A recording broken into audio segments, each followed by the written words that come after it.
माननीय सदस्यों ने जो 69,000 शिक्षक भर्ती को लेकर के अपने प्रश्न उठाए, उस संबंध में मुझे जानकारी देनी है कि 69,000 शिक्षक भर्ती की प्रक्रिया, जिसको 2018 में प्रारंभ किया गया था, इस भर्ती प्रक्रिया के अंतर्गत आरक्षित श्रेणी में 34,589, अन्य पिछड़ा वर्ग में 18,598, अनुसूचित जाति में 14,549 और अनुसूचित जनजाति में 1,354 लोगों को चयनित किया गया था। और इस भर्ती प्रक्रिया को 69,000 जो भर्ती प्रक्रिया थी, इस भर्ती प्रक्रिया के पूर्ण हो जाने के बाद ही इस प्रक्रिया को कोर्ट में लेकर के गया और सहायक अध्यापक प्रक्रिया भर्ती जब कोर्ट में चली तो सरकार के द्वारा जो आरक्षण लागू किया गया था, उन सारी चीजों पे पुनः सारी चीजों का परीक्षण किया गया और परीक्षण करने के बाद पाया गया कि जो भी आरक्षण लागू किया गया था वो आरक्षण सही तरह से लागू नहीं था। और उसके पश्चात सरकार के द्वारा 5 जनवरी 2022 को जो माननीय न्यायालय का जिस तरह से निर्देश आया था, उसके अनुपालन हम सब लोगों ने करते हुए 6800 एक नवीन आरक्षित एवं विशेष आरक्षित श्रेणी के अभ्यर्थियों की सूची को प्रकाशित किया गया। माननीय अध्यक्ष जी, इस संबंध में आपको जानकारी देनी है कि 69,000 सहायक अध्यापक भर्ती प्रक्रिया के आरक्षित वर्ग के अभ्यर्थी द्वारा आरक्षण के संबंध में योचित याचिका संख्या 13156/2020 महेंद्र पाल व अन्य बनाम उत्तर प्रदेश राज्य व अन्य तथा अन्य संबंध याचिकाओं में दिनांक 13/3/2023 को पारित आदेश का प्रभावी अंश निम्नवत है।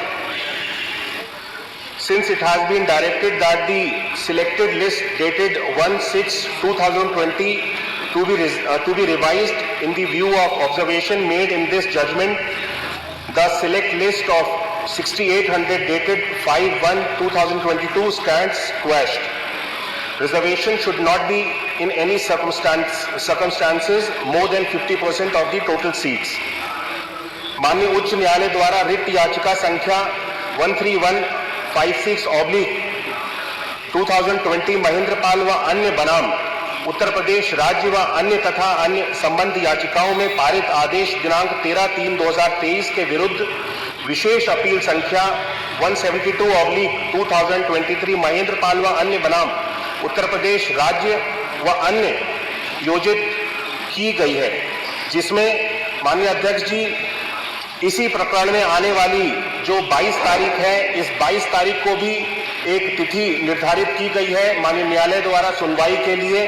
हमारा प्रयास है कि हम सब इस भर्ती प्रक्रिया में जो भी अनियमितताएं हुई थी, उन सारी अनियमितताओं को हम सब लोग पूर्ण करते हुए और सभी जो भी अभ्यर्थी इस भर्ती प्रक्रिया के अंतर्गत जिनको लाभ मिलना है और जो सीट्स को डिजर्व करते हैं, उन सीट्स को हम उन सारे अभ्यर्थियों तक दे सकें। लेकिन ये प्रक्रिया न्यायालय में है। हमारी जो 6800 की लिस्ट भी आई थी, उसको भी न्यायालय के अंतर्गत चैलेंज किया गया और उस 6800 की लिस्ट को न्यायालय द्वारा क्वैश किया गया है। अब न्यायालय ने हमको रिवाइज करने के लिए पूरी लिस्ट को, पूरी भर्ती प्रक्रिया की सूची को रिवाइज करने के लिए न्यायालय के निर्देश हुए थे, लेकिन उसके पालन के लिए भी सभी लोग न्यायालय में गए हुए हैं, कोर्ट में ये प्रक्रिया चल रही है। और जब तक कोर्ट से माननीय न्यायालय से कोई दिशा निर्देश हम सब लोगों को प्राप्त नहीं हो जाते, तब तक माननीय अध्यक्ष जी संभव नहीं है कि इस भर्ती प्रक्रिया के अंतर्गत कोई निर्णय लिया जाए। ये भर्ती प्रक्रिया अब कोई शासन के निर्णय के ऊपर केवल निर्भर नहीं है, इसमें माननीय न्यायालय का भी जो निर्णय होगा उसके ऊपर हम सब लोग कार्य कर पाएंगे। माननीय अध्यक्ष जी, माननीय मंत्री जी ने ये कहा कि न्यायालय ने ये आदेश दिया है कि आप लिस्ट रिवाइज करें और उस रिवाइज लिस्ट में जो अनियमितता है उसको दुरुस्त करें। तो मान्यवर, यहाँ कहाँ न्यायालय रोक लगाए हैं? और सुप्रीम कोर्ट में तो शासन ये गया है कि हमें एक्स्ट्रा 6800 की नियुक्ति करने का आदेश दें, लेकिन जो रिवाइज करके और जो अनियमितता है, जो घोटाला है, उसको समाप्त करने का निर्देश शासन को है। इसमें कहीं भी न्यायालय बाधा नहीं है। अगर उस घोटाले को दूर करके जो तत्कालीन समय में हुआ था, अगर नई लिस्ट नियमों के अनुसार जो उत्तर प्रदेश पिछड़ी अनुसूचित जात अनुसूचित जनजात पिछड़ी अन्य पिछड़े वर्ग का आरक्षण अधिनियम 1994 है, जिसको आदरणीय इसी सदन ने पास किया था माननीय श्री मुलायम सिंह यादव जी के नेतृत्व में, उस आरक्षण अधिनियम का अगर पालन करने में कहीं से भी न्यायालय का रोक नहीं है, अगर उसको रिवाइज करते हुए उसका पालन कर लें तो मैं समझता हूं मान्यवर इससे पिछड़े वर्ग और अनुसूचित जात के लोगों का हित संभव हो पाएगा और उनके साथ न्याय हो पाएगा, ऐसा मैं निवेदन है। इसलिए मान्यवर आपसे अनुरोध है कि इस पर चर्चा करा दें, जिससे एक दिन इसको आप ग्राह्य कर लें और आगे चाहे अगले सत्र में चर्चा करा दें, जिससे इसमें समूल रूप से विचार करके और उन लोगों के साथ, उन वर्गों के साथ जिनके साथ अन्याय हुआ है उसको दूर किया जा सके, ऐसा मैं आपसे निवेदन करना चाहता हूं। माननीय मंत्री जी कुछ कहेंगे? जी माननीय अध्यक्ष जी, माननीय अध्यक्ष जी, जी जी, माननीय वर्मा जी ने जो बात कही है मान्यवर, हमारी सरकार पूरी तरीके से इस बात के लिए प्रतिबद्ध है कि अनुसूचित जात का और बैकवर्ड का जो आरक्षण संविधान सम्मत है उसको 100% दिया जाए, उसमें किसी प्रकार की कोई हीला वाला नहीं मान्यवर। लेकिन चूंकि मामला सब जुडिस है मामला, इसलिए उसको आप घुमा के कह रहे हो। अगर सब जुडिस मामला न होता मान्यवर तो मानिए जो भी जो न्याय संगत संविधान संगत सम्मत जो निर्णय था वो हम उसको तुरंत लागू कर देते। लेकिन सब जुडिस है मामला, है सब जुडिस है मामला। अभी आप केस नंबर को आप 1 मिनट सुन लें, आप मेरी बात सुन लें, आप स्वयं देखवा लें। आप फाइल अभी आपने पढ़ा कि अभी आप फाइल मंगा के नंबर 13156 डेट नंबर बताया। 1 मिनट सुन ले मेरी बात। सुप्रीम कोर्ट ने जो मामला, तो मैं बता दूं, मेरा सिर्फ इतने कहना है कि चूंकि मामला सब जुडिस है इसलिए मान्यवर उसको इस समय उस पर निर्णय लेना ठीक नहीं होगा। मैं एक हम आरक्षण देखिए, जितनी भी प्रक्रियाएं हुई, चाहे लोक सेवा आयोग की हुई चाहे बाकी हुई, उसमें सबका आरक्षण का पालन किया गया। उसमें किसी प्रकार का कोई आरक्षण का अवहेलना नहीं है। बार बार मैं इस बात को दोहराता हूं, आरक्षण की जो व्यवस्था संविधान सम्मत है उसको देने में कोई हीला हवाला नहीं है। 27% में भी नहीं है, 21 और 2 में भी नहीं है। मान्यवर 2 प्रकरण है। एक तो मानिए 69,000 शिक्षकों की भर्ती हो गई, उसमें अनियमितता पाई गई, सरकार ने भी माना अनियमितता है, और 6,000 पिछड़े वर्ग आयोग ने माना को 18,000 की अनियमितता है। लेकिन सरकार ने जो कमेटी बनाई उस कमेटी ने माना 6,800 की अनियमितता है। उसको एक्स्ट्रा जब भर्ती करने के लिए अधिसूचना 5 जनवरी 2022 को निकाला गया 69,000 की भर्ती की अतिरिक्त, तो उस पे न्यायालय ने उसको क्वेश्चन कर दिया। स्टेट हाई कोर्ट ने कहा कि आप जो अनियमितता हुई है उसको रिवाइज करके 69,000 में इसको समावेश करें। तो मान्यवर उसके लिए कोई सब्सिट्यूट नहीं है। 6800 एक्स्ट्रा भर्ती करने के लिए जब सरकार ने उसको हाई कोर्ट ने क्वेश्चन किया तो सरकार स्वयं सुप्रीम कोर्ट में गई कि हमें जो है उस 6800 को भर्ती करने की इजाजत दे दी जाए। लेकिन 69,000 भर्ती में उसको ठीक करने में किसी तरह का किसी कोर्ट से स्टे नहीं है।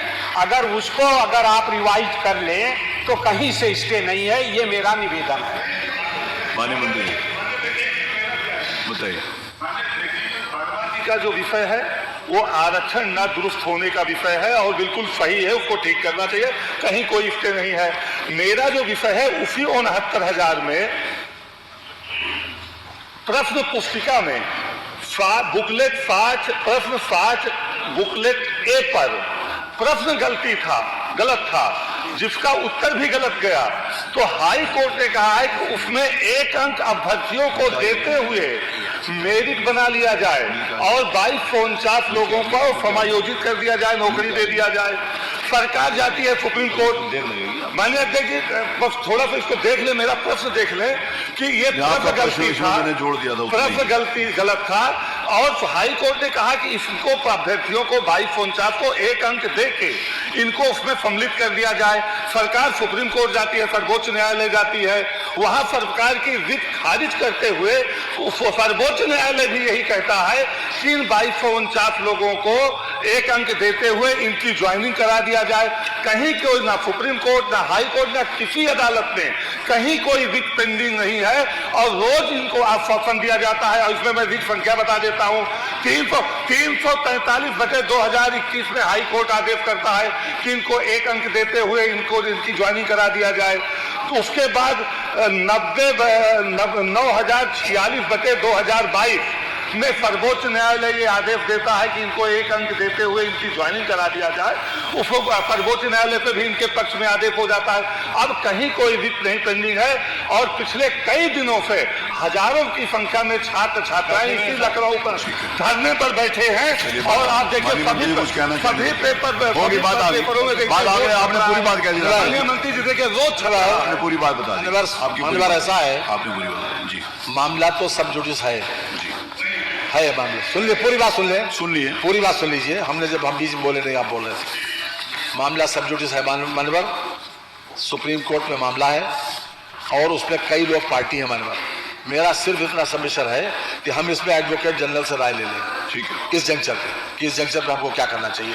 एडवोकेट जनरल से राय लेने के बाद ही मैं माने आपको अवगत करा देंगे। ठीक है, माने जो कुछ भी होगा as per law advocate general की राय के बाद ही होगा। नहीं वो तो ले लेंगे, जल्दी ले लेंगे। मैं कह रहा हूँ जल्दी ले लेंगे। अब मैं जल्दी सरकार से रिक्वेस्ट कर सकता हूँ, समय मैं नहीं बांध सकता। अब यह कह रहे हैं कि बहुत इंपॉर्टेंट मामला है, जब माननीय मंत्री जी ने कह दिया है कि एडवोकेट जनरल से राय ले लेंगे। स्वाभाविक है, यदि कोई लॉ से संबंधित कोई इश्यूज होते हैं तो फिर एजी से राय लेना उसका हो जाता है आवश्यक। तो मैंने माननीय लालजी वर्मा जी को सुना, माननीय संग्राम सिंह जी को सुना, पूजा जी को सुना, राकेश जी को सुना, तो माननीय मंत्री को सुना। ये नियम 56 के अंतर्गत नहीं आती, इसको ग्राह्य करता हूँ। दूसरी सूचना श्री राजपाल सिंह बालियान, वो है ही नहीं, तो बोलो ना, खड़े हो ना फिर। बिजली विभाग। हाँ, आप नाम ले रहा हूँ तो खड़े तो होइए। आपका है माननीय अध्यक्ष जी, आपका है।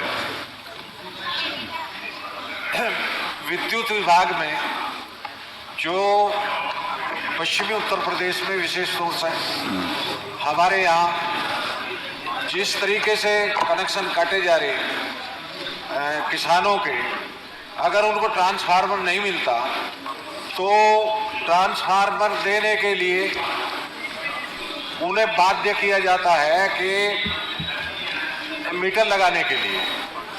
तो ये किसानों के सामने बहुत बड़ी समस्या है। और बाढ़ आने पे हमारे यहाँ सहारनपुर, शामली, मुजफ्फरनगर, बिजनौर और बागपत और मेरठ में बाढ़ आने पर काफ़ी विद्युत का खंभे फटने से काफ़ी विद्युत प्रभावित हुई, और उससे काफ़ी किसान परेशान हैं। तो बिजली विभाग की विशेष तौर से मैं चाहूँगा माननीय बिजली मंत्री जी से कि जिस तरीके के छापे डाले जा रहे हैं, हम ये नहीं, बात ये नहीं है कि बिल नहीं दे रहे या चोरी नहीं पकड़ी जाए, चोरी पकड़नी चाहिए, लेकिन कुछ इस तरीके के छापे डाल कर रात को पसर में छापे डाल के और वो इतना असिस्मेंट लगा देते हैं कि किसान के उससे बाहर की बात हो जाती है देने की। ये तो किसी विद्युत की बात है। नहीं, हमारे यहाँ जो बाढ़ आई, वर्षा ज़्यादा नहीं हुई, वर्षा तो सामान्य